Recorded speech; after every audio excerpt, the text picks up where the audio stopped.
Hi guys, this is Josh here, and today we're going to test the accuracy of the steps of our D18 Smartwatch.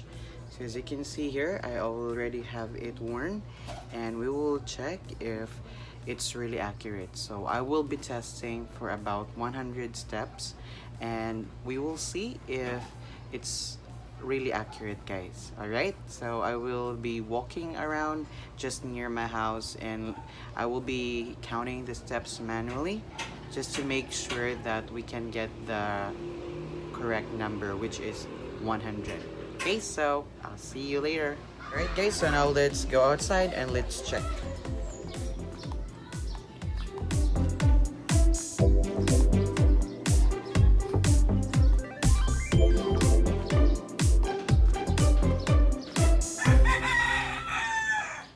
Hey guys, again, we just have arrived, and we actually had a walk outside and to test if how accurate our D18 smartwatch.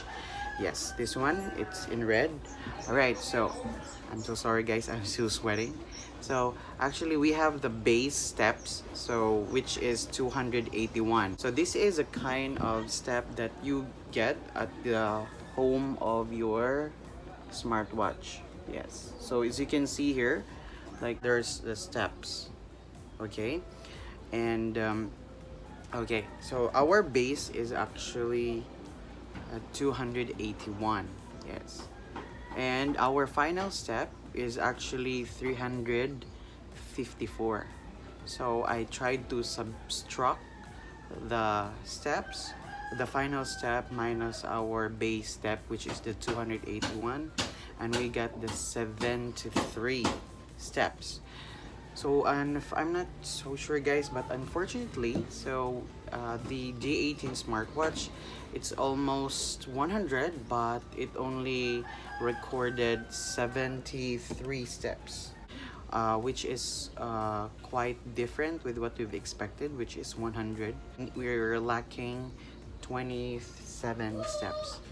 But anyways, for the price, we can say that it's almost like how do I say, like it's 70% accurate, shall we say.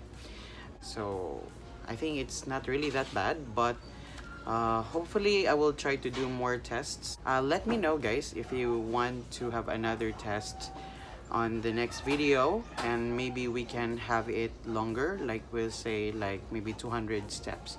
Just comment down below and let me know your thoughts about the D18 smartwatch. Okay, so again guys, this has been Josh, and I will see you in my next video.